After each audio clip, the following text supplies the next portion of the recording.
নমস্কার, আমার নাম গার্গী আর আমার এই চ্যানেলে আপনাদের সবাইকে স্বাগত। আজকে আমার এই চ্যানেলে আবার একটা নতুন রেসিপি নিয়ে চলে এসেছি। তো আজকের রেসিপি হলো গাজরের হালুয়া, আর তার সাথে খোয়া ক্ষীর কী করে বাড়িতে বানানো হয় সেই রেসিপিটাও আমি শেয়ার করব আপনাদের সাথে। তো চলুন কিভাবে বানাচ্ছি, কি দিয়ে বানাচ্ছি দেখা যাক। আজকের রেসিপিটা বানানোর জন্য আমাদের এই সব জিনিসগুলো প্রয়োজন হবে।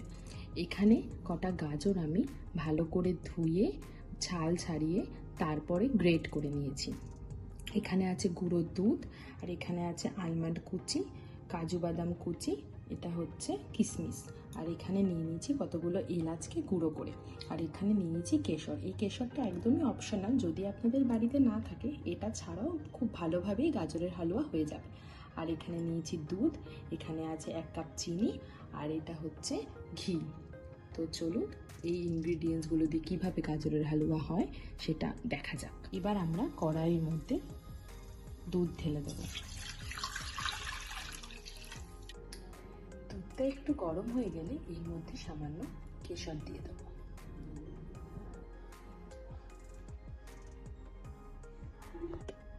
দেখুন কেশর দেওয়াতে কি সুন্দর একটা কালার এসছে।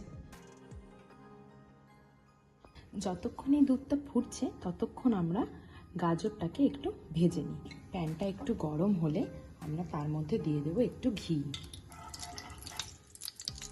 এবার এই ঘিয়ের মধ্যে আমরা এই গ্রেট করা গাজরগুলো দিয়ে দেব।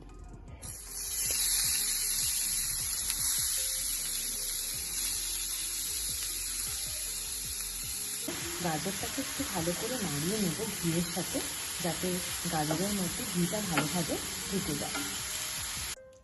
দুধটা এরকম ফুটতে থাকলে তখন আমরা একটুখানি ঘি দিয়ে ভাজা গাজরটা দিয়ে দেবো এর মধ্যে।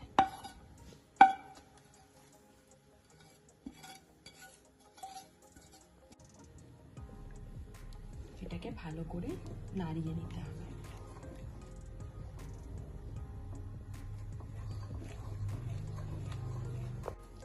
গ্যাসের ফ্লেমটাকে একদম মিডিয়াম করে দিতে হবে, তারপরে স্প্যাচুলা দিয়ে এভাবে নাড়াতে হবে যাতে গিয়ে দুধটা কড়াইয়ের নিচে লেগে না যায়। খোয়া ক্ষীর বানানোর জন্য আমাদের বেশি ইনগ্রিডিয়েন্টসের প্রয়োজন নেই। দুধ আর গুঁড়ো দুধ দিয়ে খোয়া ক্ষীরটা খুব সুন্দরভাবে হয়ে যাবে। তো চলুন দেখা যাক কী করে বানানো হয়। এবার প্যানের মধ্যে একটু দুধ দিয়ে দেবো।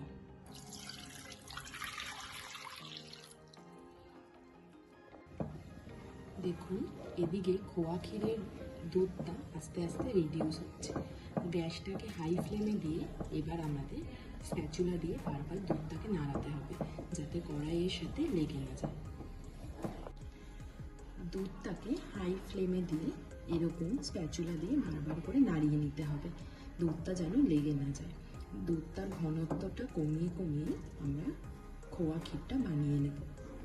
এটা একটু টাইম টেকিং, কিন্তু খেতে খুবই সুন্দর হবে, পুরো দোকানের মতন হবে। এবার দুধের মধ্যে 2 চামচ গুঁড়ো দুধ দিয়ে দেব, তারপর ভালো করে নাড়িয়ে নেব এতে গুঁড়ো দুধটা ভালো করে মিশে যায়। এবার দেখা যাক গাজরের হালুয়ার কীরকম অবস্থা। চলুন। আমাদের হালুয়াটা প্রায় কমপ্লিট। এবার আমরা এর মধ্যে একটু চিনি দিয়ে দেব।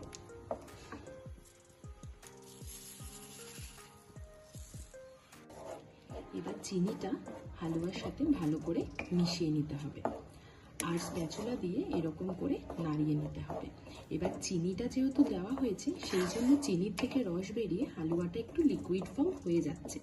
তো সেটার জন্য কি করতে হবে, গ্যাসের ফ্লেমটাকে একটু বাড়িয়ে দিতে হবে, বাড়িয়ে দিয়ে তারপরে স্প্যাচুলা দিয়ে ভালো করে নাড়াতে হবে।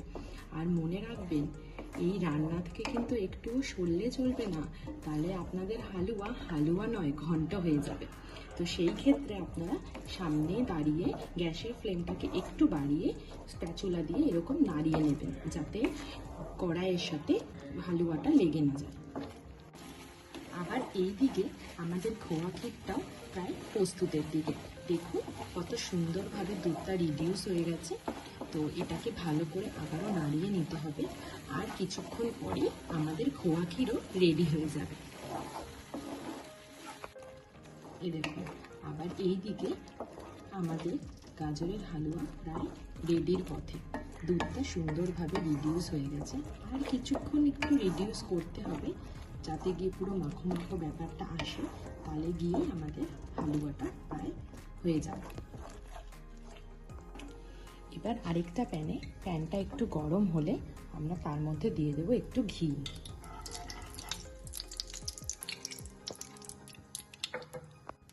এবার এর মধ্যে দিয়ে দেবো কাজু বাদামের কুচি, আর দিয়ে দেব আলমন্ডের কুচি। এগুলোকে একটু হালকাভাবে ভেজে নেব। এবার এই ভাজা আলমন্ড আর কাজুটাকে মিশিয়ে দিলাম গাজরের হালুয়ার সাথে। সাথে দিয়ে দেব একটুখানি কিশমিশ। এবার সবার শেষে একটুখানি এলাচ গুঁড়ি দিয়ে দিলাম। এবার এটাকে ভালো করে নাড়িয়ে দেব। এবার ওদিকে খোয়া ক্ষীরের কি অবস্থা সেটা দেখা যাক। দেখুন, আমাদের খোয়া ক্ষীর রেডি হয়ে গেছে। কত সুন্দর লাগছে না দেখতে? কিছুই না, শুধু দুধ নিলাম, গুঁড়ো দুধ দিলাম, ব্যাস। এবার ওটাকে ফোটাতে হবে। এবার এই রেসিপিটার মধ্যে খাটনির বলতে শুধু সময়টা, একটু সময় দিয়ে করতে হবে। আর আপনারা তো জানেনই ভালো কাজে সময় লাগে। তো ঠিক আছে, এই খোয়া ক্ষীরটা হয়ে গেছে। এবার এটাকে আমরা একটা পাত্রে ঢেলে নেব। এটাকে বাটিতে তুলে নেব। এই খোয়া ক্ষীরটা বানাতে একটু সময় লাগে ঠিকই, কিন্তু খেতে খুবই ভালো লাগে। ধরুন আমি 500 দুধ নিয়েছি, সেখানে মোটামুটি আমার 8 ঘন্টা সময় লেগেছে এটা তৈরি হতে। এবার যদি আপনারা গাজরের হালুয়া বানান, সেখানে যদি মনে করেন যে না আপনাদের চটজলদি রেসিপিটা বানাতে হবে, তাহলে আপনারা খোয়া ক্ষীরটা না ইউজ করলেও পারেন। গাজরের হালুয়া এমনিই খেতে ভালো লাগবে।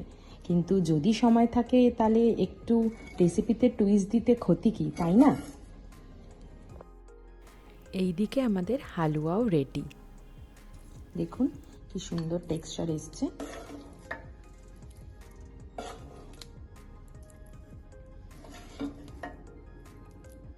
এবার এর মধ্যে আমাদের বানিয়ে রাখা খোয়া ক্ষীরটা দিয়ে দেব।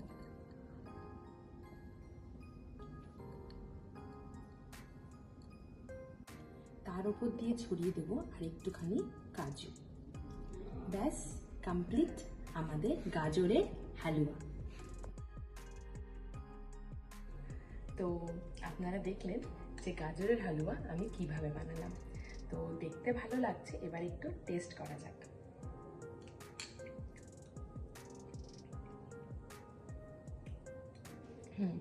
মিষ্টিটা ভালোই লাগছে। তো আপনারা যদি একটু কম মিষ্টি খান তাহলে কিন্তু চিনিটা একটু কম দেবেন, আর যদি বেশি মিষ্টি খান তো অবভিয়াসলি চিনিটা একটু বেশি দেবেন। এখানে খোয়া ক্ষীর দেওয়া হয়েছে, কিন্তু আমরা কিন্তু কোনো চিনি ইউজ করিনি। তো সেক্ষেত্রে এরকম নয় যে খোয়া ক্ষীর অ্যাড করলে কোনো মিষ্টতা বেশি হবে। তো আপনারা সেই বুঝে আপনাদের পরিমাণ মতন, আপনাদের পছন্দ মতন মিষ্টি দেবেন। তো আজ এইটুকুই। আমার সাথে এতক্ষণ থাকার জন্য আপনাদেরকে অনেক ধন্যবাদ।